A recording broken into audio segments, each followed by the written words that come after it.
اس سے پہلے ہم نے اس کتاب میں یعنی باقورۃ الادب میں مساء تک پڑھا تھا۔ اس کے بعد اگلا کلمہ ہے رأسن۔ رأسن کا معنی ہے سال یا مہینے کا پہلا دن، اور اس کی جمع آتی ہے رؤوسن اور ارؤسن۔ اس کو عربی میں کیسے استعمال کیا جاتا ہے؟ جیسے جلس الطفل واضعا رأسہ علی الطاولۃ، بچہ میز پر اپنا سر رکھ کر بیٹھ گیا۔ اس کے بعد اگلا کلمہ ہے سلخن، لام کے سکون کے ساتھ سلخن۔ اس کلمہ کا معنی ہے سال یا مہینے کا آخری دن۔ راسن کا الٹا وہاں پر تھا سال یا مہینے کا پہلا دن، اس کلمہ کا معنی ہے سال یا مہینے کا آخری دن، لاسٹ دن۔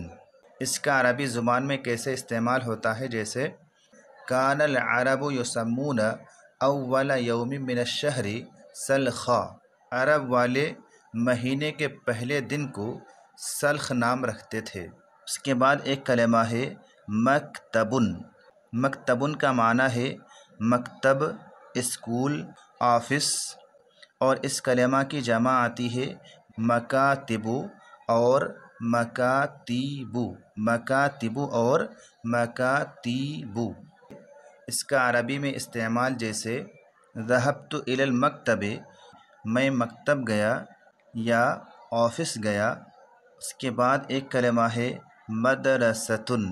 مدرستن کا معنی ہے مدرسہ، اسکول، اور جمع ہے مدارسو، مدارسو۔ جیسے رجع الولد من المدرسۃ، لڑکا مدرسہ سے واپس ہوا، لوٹا۔ اس کے بعد ہے تلمیذن۔ تلمیذن کا معنی ہے شاگرد، چیلا، اور اس کی جمع آتی ہے تلامیذ اور تلامذۃ۔ اس کا استعمال جیسے التلمیذ المجتہد محبوب عند المعلم، یعنی محنتی شاگرد استاد کا محبوب ہوتا ہے۔ اگلا کلمہ ہے استاذن۔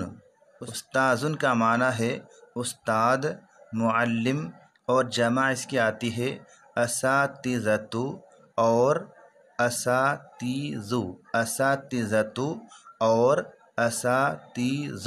اس کا استعمال جیسے شرح الاستاذ الدرس بوضوح، یعنی استاد نے سبق واضح انداز میں سمجھایا۔ آگے ہے معلمن۔ معلمن کا معنی استاد، معلم، اور اس کی جمع ہے معلمون۔ اس کا استعمال جیسے المعلم یعتنی بتلاميذه کثیرا، معلم اپنے شاگردوں کا بہت خیال رکھتا ہے۔ اس کے بعد صفن۔ صفن کا معنی ہے کلاس، درجہ، اور جمع ہے صفوفن، صفوفن۔ جیسے الطلاب یجلسون فی الصف بہدوء، طلبہ صف میں خاموشی سے بیٹھتے ہیں۔ اس کے بعد فصل۔ فصل کا معنی بھی وہی ہے جو کہ صفن کا ہے، یعنی کلاس، درجہ، اور جمع ہے فصول، فصول۔ اس کا استعمال جیسے دخلت فی الصف الاول، میں پہلے کلاس میں داخل ہوا۔ اس کے بعد ہے غرفتن۔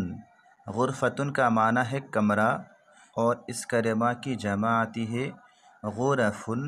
اسی طرح سے غرفاتن، غرفن اور غرفاتن۔ اس کا استعمال جیسے غرفتی مرتبۃ و نظیفۃ دائما، میرا کمرہ ہمیشہ صاف اور ترتیب میں رہتا ہے۔ اس کے بعد ایک کلمہ ہے مکتبۃن۔ مکتبۃن کا معنی ہے کتب خانہ، لائبریری، اور جمع ہے مکاتب۔ اس کا استعمال جیسے عربی زبان میں ہوتا ہے ذهبت الى المکتبۃ لاستعارۃ کتاب، میں ایک کتاب لینے کے لیے کتب خانہ گیا، لائبریری گیا۔ اگلا کلمہ ہے درجن۔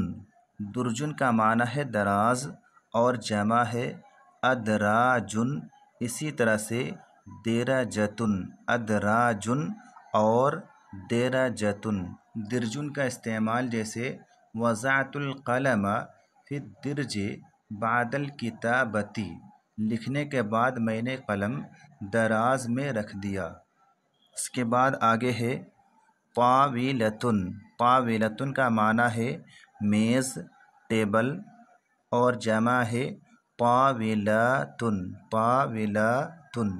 اس کا استعمال جیسے الطاولۃ فی الفصل کبیرۃ و نظیفۃ۔ اس کے بعد ہے قلم، مشہور کلمہ ہے۔ قلم کا معنی ہے قلم اور جمع ہے اقلام، اسی طرح سے قلام، اقلام مشہور لفظ ہے، اور اسی طرح سے ایک جمع آتی ہے قلام، قلام۔ اس کا استعمال جیسے احب الکتابۃ بہذا القلم الازرق، مجھے اس نیلے قلم سے لکھنا پسند ہے۔ آگے ایک کلمہ ہے ریشتن، ریشتن کا معنی ہے نب اور جمع ہے ریشاتن، ریشاتن۔ اس کا استعمال جیسے امسکت بالریشۃ وغمستها فی الحبر ثم بدأت الکتابۃ، یعنی میں نے نب کو پکڑا، اسے سیاہی میں ڈبویا، پھر لکھنا شروع کیا۔